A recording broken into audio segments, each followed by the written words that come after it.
The man who says that he was slapped by Miami Dolphins wide receiver Tyreek Hill has hired an attorney, and the surveillance video of the incident could soon be made public.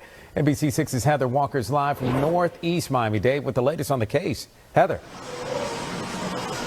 Juwan, sources telling me that right between these two boats, that's where the Miami football star allegedly slapped the employee of the fishing fleet. The alleged victim in that case works here at Kelly Fishing Fleet. He's hired an attorney and is not talking. But sources tell us Hill was here with friends illegally fishing when the employee says he saw two women from the group on one of the fishing boats without permission. When the employee told them to get off, that's when Hill allegedly slapped him on the back of his neck. We're told Hill had to be pushed away by his friends. The report also says when police were called the next day, the victim had no visible injuries.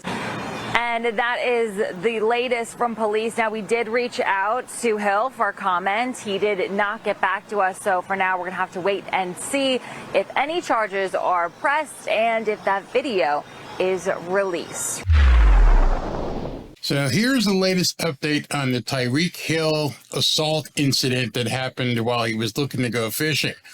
Obviously, you just heard the victim lawyered up, not talking. Tyreek lawyered up, not talking. But that doesn't seem to be the only people who aren't talking. It seems like most of the YouTubers, zip, have clammed up. Seems like the other sports reporters in the South Florida area, zip, have clammed up. Not hearing anything from the Sun Sentinel, not hearing anything from the Miami Herald.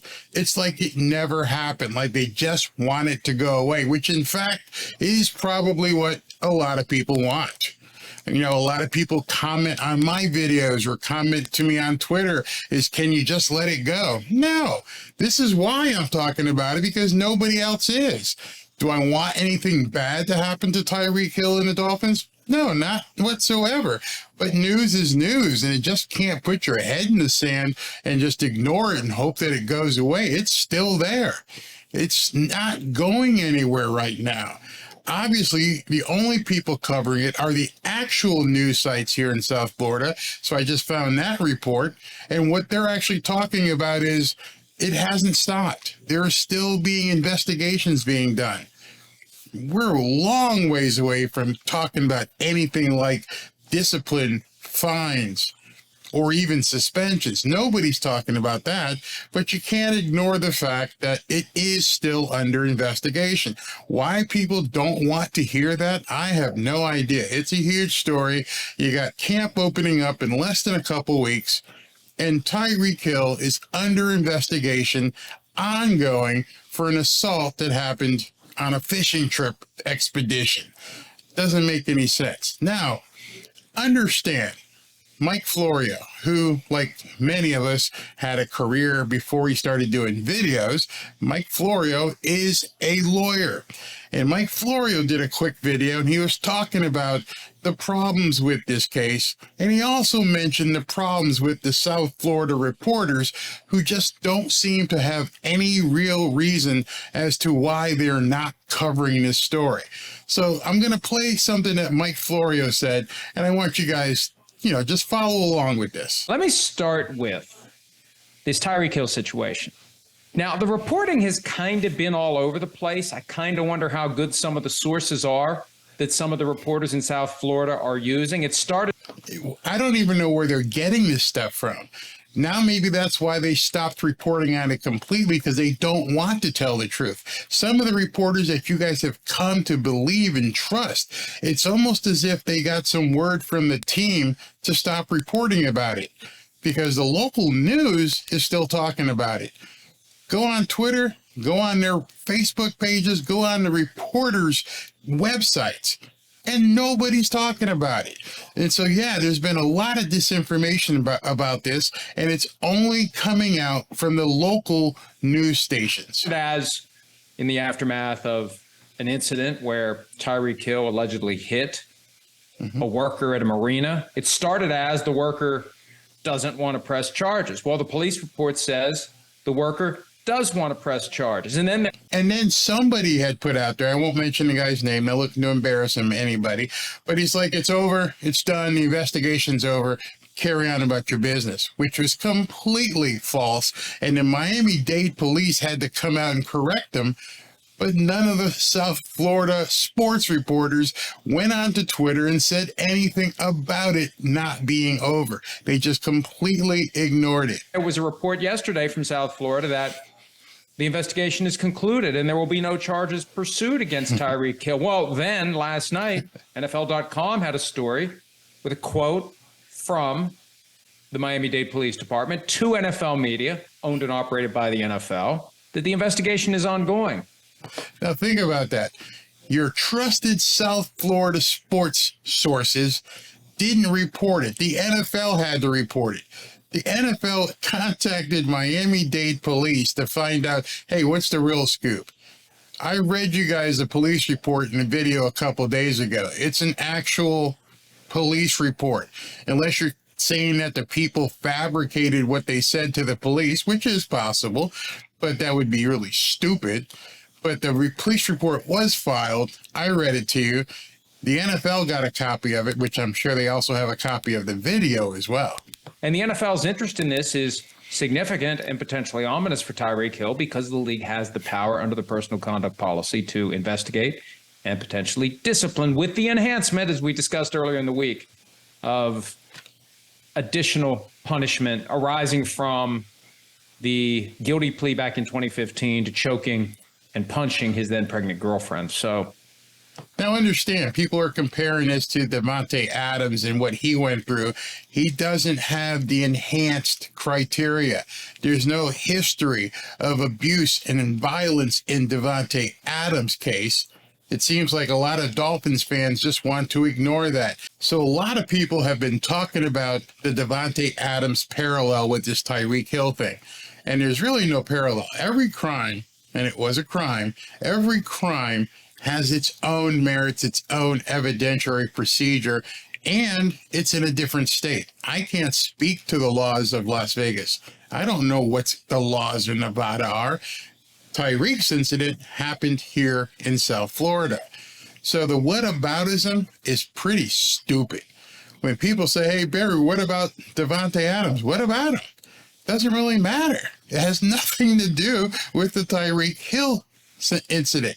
You could ask any lawyer, you can ask any judge if you happen to know any, and you can ask any prosecutor. What happened to Devonte Adams and his disposition of his case has nothing to do with Tyreek Hill whatsoever. Nothing.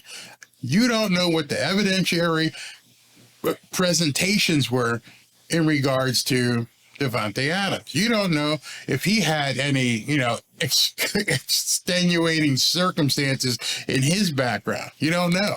But today we got news that the prosecutors in Las Vegas dropped his charge.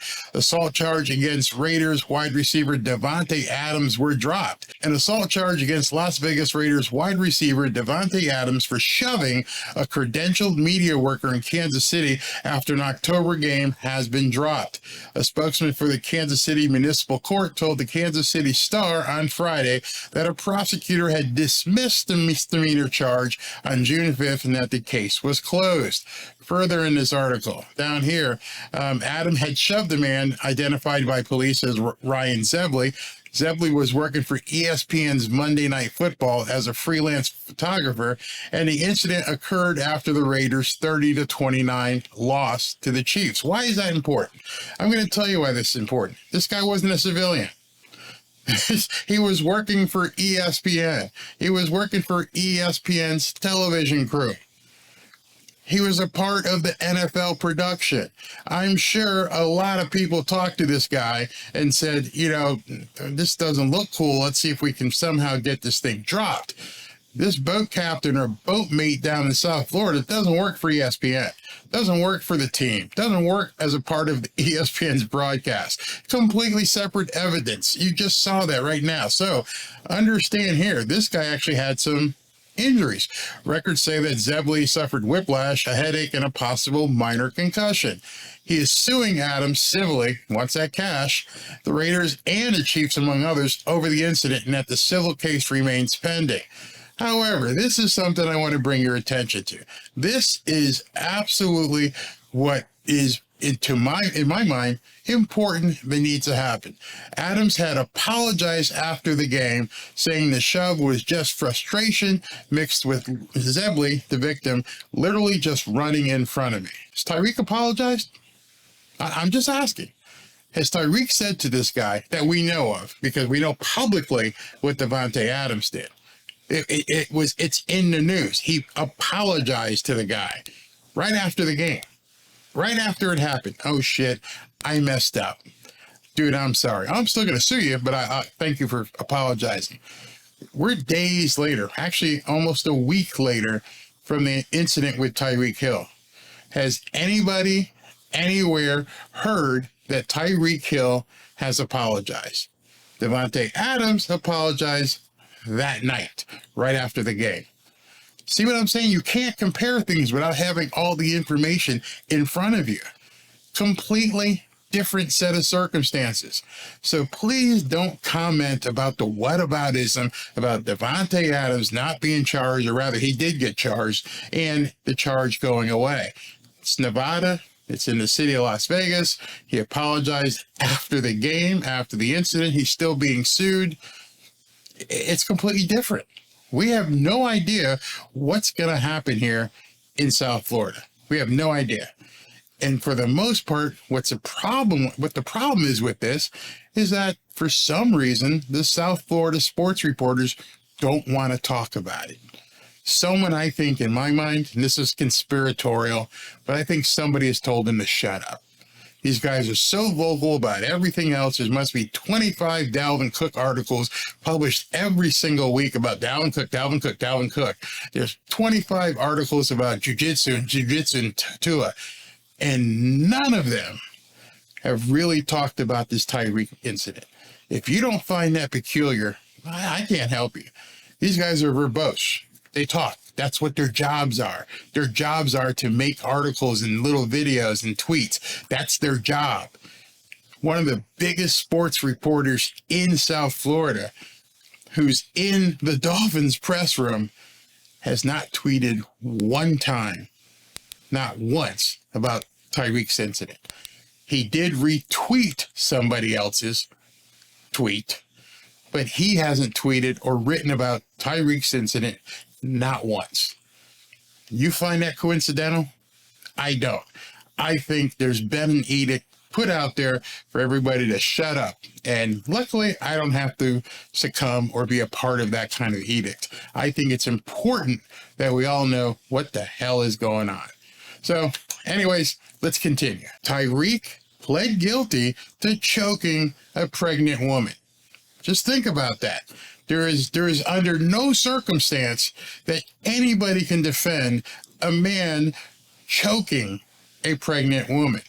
And then the next incident is where his child ended up having a broken arm because of some violence involving Tyreek. And then there was a phone call that came out of that case where he was really, really nasty towards a woman and basically threatened her. So there's a history which involves the NFL being able to use, quote, the enhanced criteria. This doesn't seem to be over for Tyreek Hill. And even if there are no criminal charges, just ask Ezekiel Elliott. You can seeing this on Twitter. Oh, they're not going to charge him. If they don't charge him, this all goes away. That's a lie as well. The NFL doesn't need to have charges brought about to actually discipline somebody. Let me prove it to you. There's been a number of guys suspended for gambling. They bet on games. There is no law against betting on games. They didn't need to have charges. They felt the integrity of the game would be impugned by these guys betting on them. And so they suspended Calvin Ridley for an entire year for legally doing something.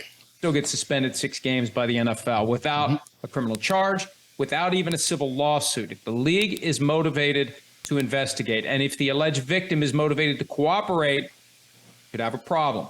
Now, I hope you guys understand what he just said.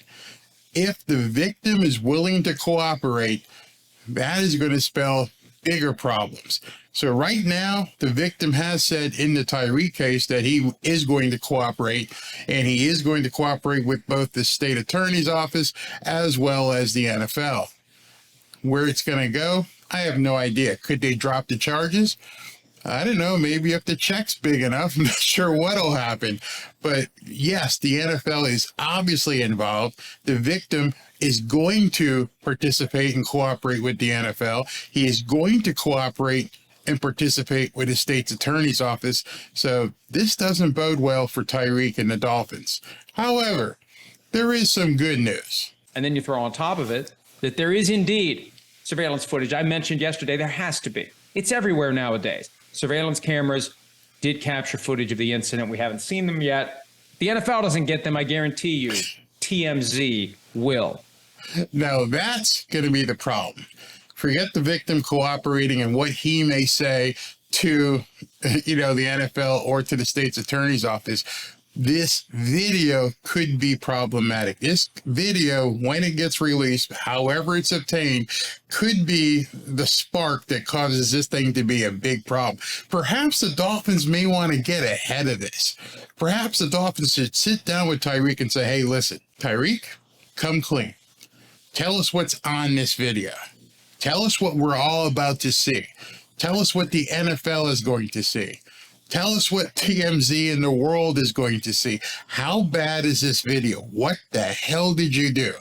Forget the fact that you're a grown-ass man and you should know that cameras are everywhere. But now you're on video doing what you did. Tell us what you did. And at that point, he sits across from Chris Greer and maybe even Stephen Ross and say, yeah, guys, I'm sorry, I lost my temper again. And this is what I did. Maybe the Dolphins want to step in before the league gets a hold of anything and says, hey, listen, we're going to go ahead and take care of this in-house, and we're going to basically lay on your mercy. We're going to fall on the sword, and we're going to take some internal discipline. Maybe you should do that before it turns into something. Get this guy a check so he shuts up. Do something about Tyreek doing some sort of an apology, but do something before this thing turns into something that catches fire on its own. Just like they did with the Ray Rice video that turned the league upside down nearly 9 years ago. My God. Yeah, that video with Ray Rice was just, oh my God, awful. Absolutely awful. And that was not the same type of crime. I'm not even equating what Ray Rice did to what Tyreek Hill did. Not even in the same ballpark. But the videos can look really bad.